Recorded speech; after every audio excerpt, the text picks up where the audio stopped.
Jadi link sudah saya kirimkan ke grup kelasnya. Silahkan kalian tuliskan di situ keinginannya. Pertama misalnya adalah keinginan kalian terkait dengan pada saat mengikuti pembelajaran, ya. Misalnya bagaimana ketika masuk kelas, kemudian bagaimana ketika apakah boleh terlambat atau tidak, misalnya bagaimana kalau terlambat, misalnya. Atau misalnya yang kedua, tuliskan kesepakatan saat pembelajaran berlangsung. Keinginannya saat pembelajaran berlangsung apa? Misalnya saya contohkan, pembelajaran harus menggunakan berbasis digital misalnya, atau seperti apa misalnya keinginannya, boleh izin keluar apa untuk apa misalnya, ya. Jadi di situ ada dua bagian, ya. Kesepakatan kelas 10 ini, 22 ini, keinginan pada mengikuti pembelajaran, kemudian keinginan atau kesepakatan saat proses pembelajaran berlangsung. Itu ditulis, silakan ditulis, diklik, ya. Ada tambah itu, diklik, ditulis, ya. Nah, nanti keinginan kalian itu akan kita bahas bersama menjadi sebuah kesepakatan kelas. Bisa dipahami ya? Bisa. Ya, baik, terima kasih. Silakan diisi, nanti kita tampilkan bersama.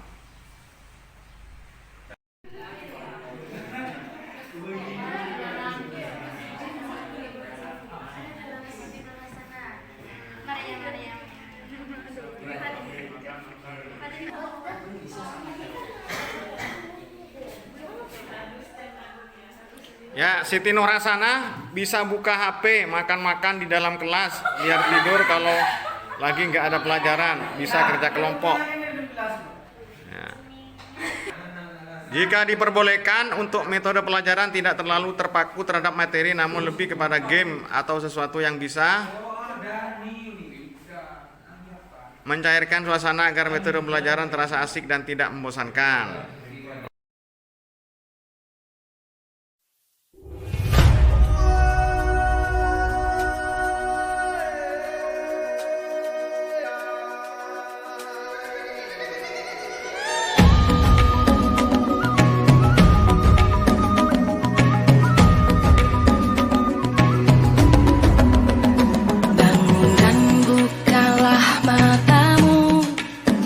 Saatnya meraih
Bolpen hitam dipakai untuk ditulis.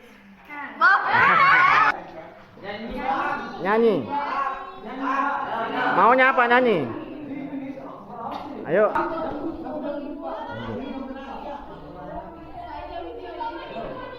Tiga.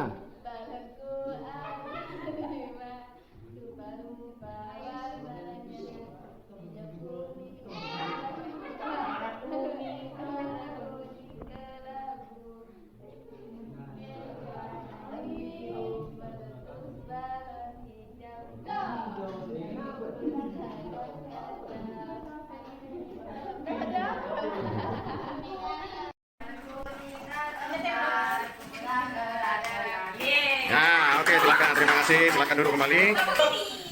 Ayo. Sanksinya apa? Sanksinya?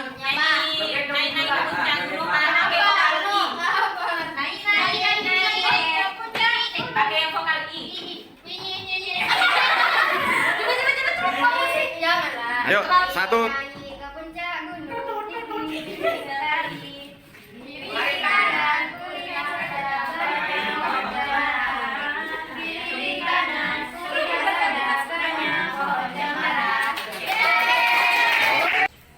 Saya berkata Smathuren.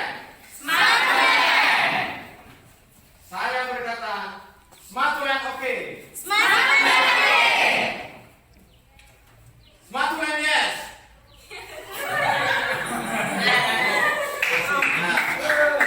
Baik, potongan kita semua. Sudah, Pak.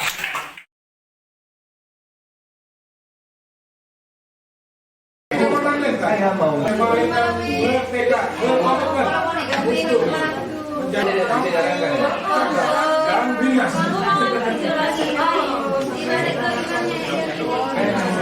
guru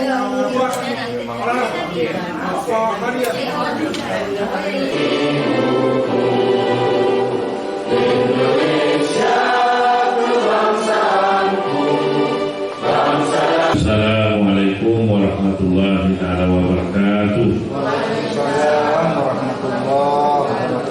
Alhamdulillahirabbil alamin wassalatu wassalamu ala asyrofil anbiya'i wal mursalin wa ala alihi wa sahbihi ajma'in amma ba'du.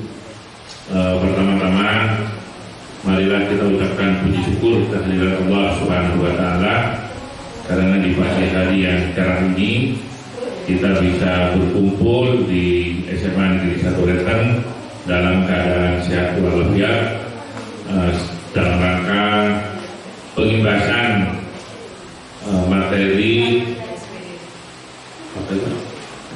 penerapan budaya positif di sekolah oleh Bapak Ibu guru penggerak angkatan 5 seperti yang sudah diundangkan kemarin oleh Bapak Ibu guru penggerak angkatan 5 bahwa pada kesempatan ini beliau-beliau akan mengimbaskan materi yang sudah diperoleh.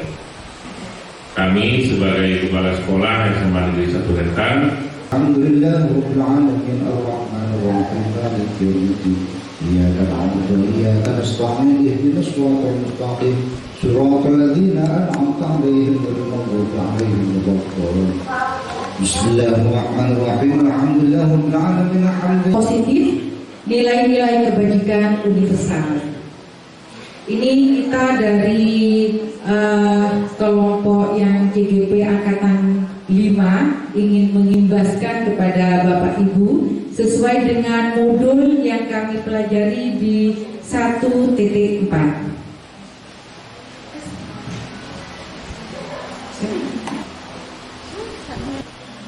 Lanjut Pak Afif. Kebajikan universal ini biasanya yang saya sepakati kalau ngajar di kelas itu saling menghargai, kerjasama, kemudian disiplin. Itu kalau di kelas.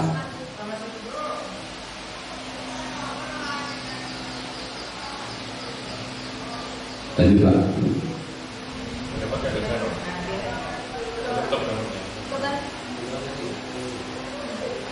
Ya, terima kasih. Terima kasih. Ya, terima kasih. Sebelum pecah 1000 jalan sudah pertama duluan.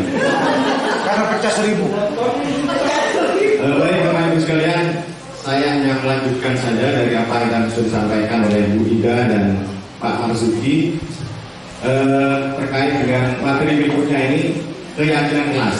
Ini yang saya pelajari waktu di LMS Guru Penggerak. Saya belajarnya bukan dari mana-mana, tetapi saya baca di LMS. Jadi belajarnya online semuanya. Nah, karena baca mungkin ada yang lewat atau mungkin tidak sempat baca. Ya. Pas melakukan apa saja tidak tahu. Nah, materi ini sebenarnya nyambung Bapak Ibu sekalian. Karena apa? Karena mulai dari budaya positif, kemudian teori motivasi, kemudian tadi diakhiri dengan bagaimana memberikan penghargaan kepada murid-murid kita, misalnya efeknya apa dan sebagainya. Kemudian dilanjutkan dengan keyakinan kelas. Kemudian nanti ada restitusi, praktik restitusi pula sebenarnya yang menjadi inti permasalahan kita untuk melaksanakan budaya positif di sekolah. Nah, terkait dengan itu saya kira kehadiran kita di sini ini adalah upaya untuk mengubah paradigma berpikir kita terhadap murid-murid, mengubah paradigma kita terhadap sekolah kita. Bagaimana kemudian sikap kita, perilaku kita terhadap murid-murid, terhadap sekolah, sehingga kehadiran kita di sekolah ini sangat bermanfaat. Jadi selama kita tidak mengubah paradigma berpikir terhadap murid-murid, terhadap pembelajaran dan sebagainya, tadi disampaikan ketika kemudian kita masuk kelas, maka motivasinya itu apa? Kalau hanya motivasinya yang menggugurkan jam pelajaran yang sudah diampu, itu perlu ada refleksi ulang. Nah, saya kira itu termasuk misalnya kita mau menciptakan keyakinan kelas. Bagaimana kemudian keyakinan kelas itu bisa tercipta? Kenapa kemudian tidak peraturan? Nah ini ya, mengapa keyakinan kelas? Mengapa tidak peraturan kelas saja? Mengapa keyakinan sekolah atau mengapa tidak peraturan sekolah saja? Ini sebenarnya pertanyaan pertanyaan awal yang harus kita ada di benak kita gitu. Awalnya memang kemudian saya juga bertanya, kenapa selama ini adopsi kita adalah peraturan tata tertib dan sebagainya. Kita tidak memahami apa itu keyakinan kelas.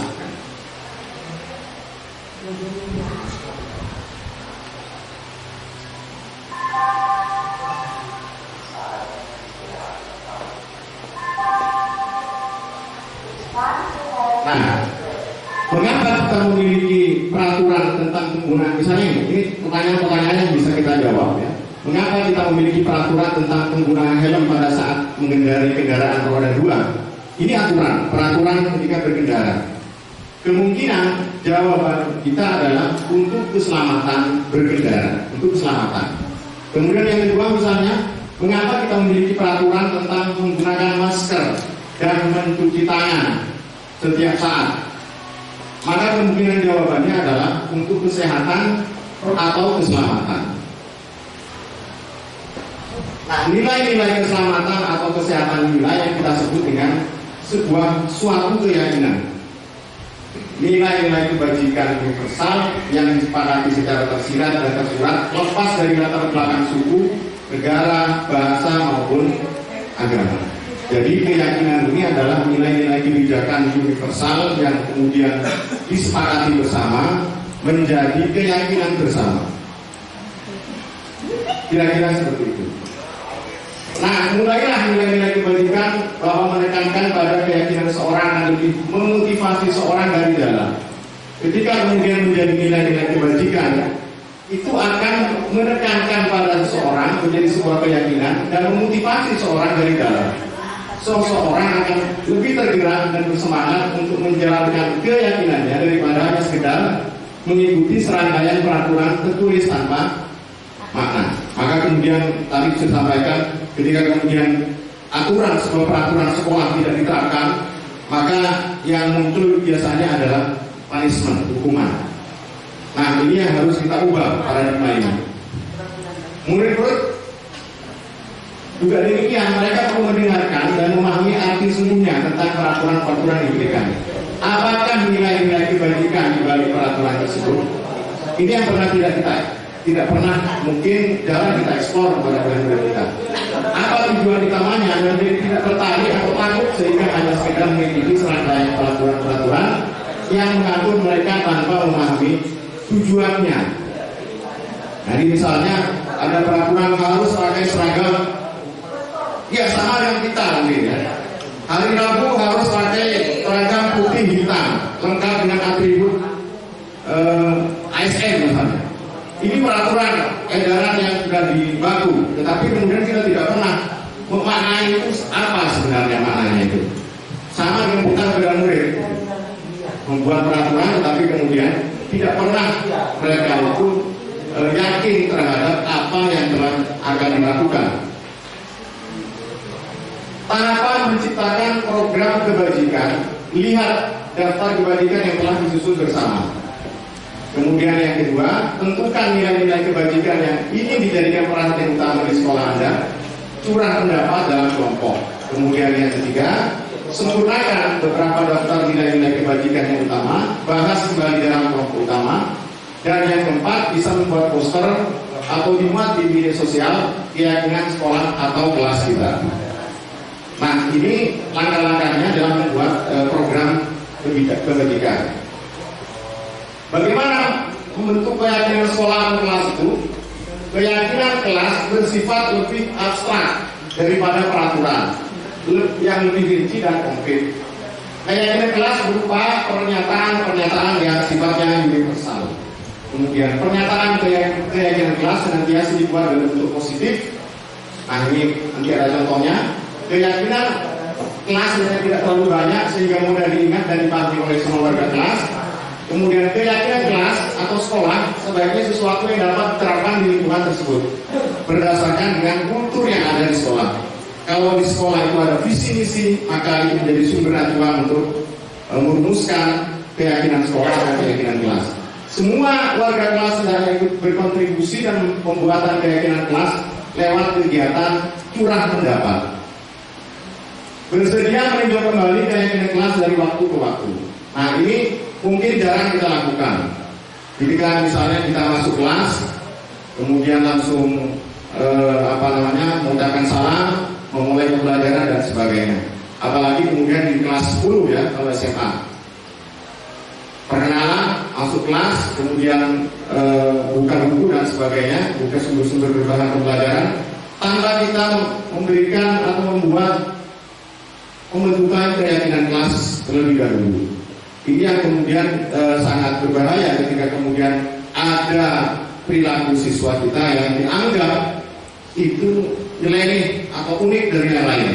Maka kemudian di benak kita itu adalah hukuman. Di benak kita itu hukuman yang ada.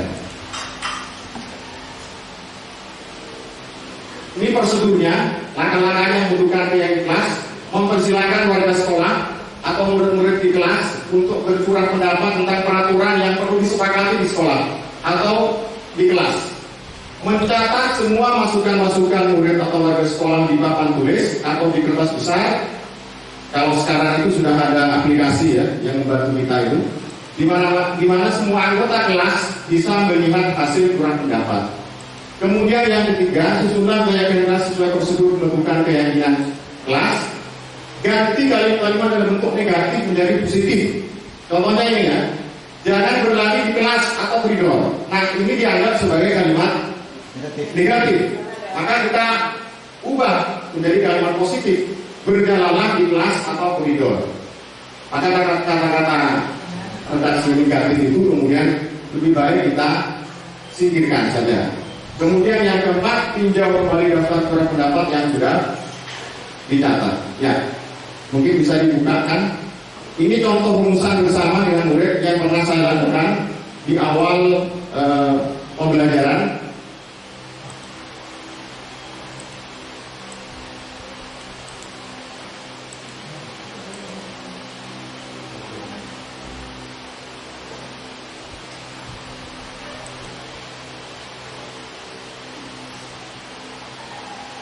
Ya, ternyata kemudian murid-murid kita itu banyak sekali pendapatnya tentang keinginan mereka ketika belajar. Nah, ini mungkin yang jarang kita lakukan. Ini kita menggunakan aplikasi online ya.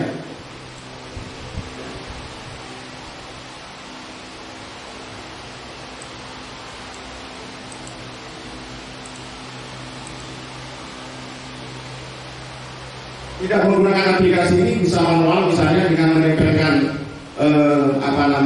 keinginan mereka itu di papan misalnya. Nanti menjadi rumusan bersama, kita bahas bersama untuk menjadi sebuah keyakinan jelas. Contohnya ini di kelas 12 MIPA. Nah, ternyata kemudian saya menggunakan tablet ya. Ada banyak hal yang keinginan dari kelas 12 MIPA. Ada juga mungkin yang tidak menampakkan namanya. Nah, ini lebih banyak waktu pembelajaran menggunakan HP. Jangan terlalu banyak menulis tangan, karena saya sendiri jika menulis menggunakan tangan sangat lamban.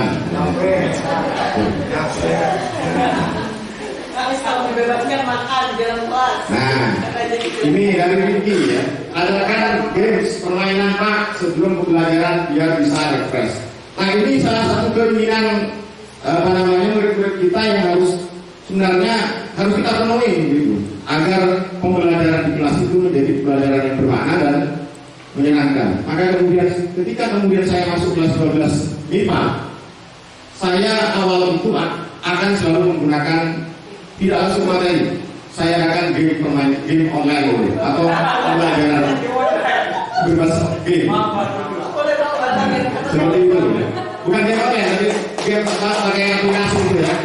Nah, itu seperti itu. Jadi nanti di pertengahan pembelajaran saya juga menggunakan SBG, ya, permainan dan sebagainya. Dan ternyata ini menjadi semacam obat atau terapi bagi anak-anak di belakang yang ngantuk-ngantuk itu. Nah, ini kira-kira mereka yang kemudian harus kita jadikan rumusan bersama. Nah, ini yang kedua ya. Pernah saya juga di kelas 10-1, karena mungkin kelas 10 mungkin keinginannya sangat masih malu-malu ya. Misalnya fokus belajar, jangan datang terlambat. Fokus belajar, semoga kita semua sehat selalu, buang masa perdebatannya.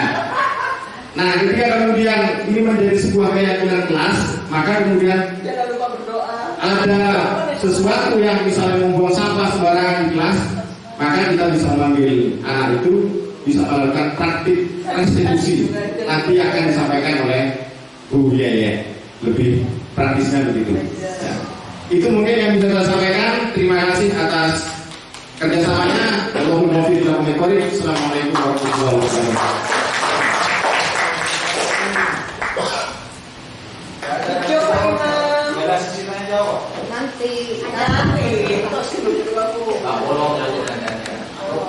Assalamualaikum warahmatullahi wabarakatuh. Terima kasih kepada Bapak Kepala SMA 1 Lenteng yang telah memberi kesempatan. Terima kasih juga untuk rekan-rekan guru, untuk guru-guru SMA 1 Lenteng yang sudah luar biasa.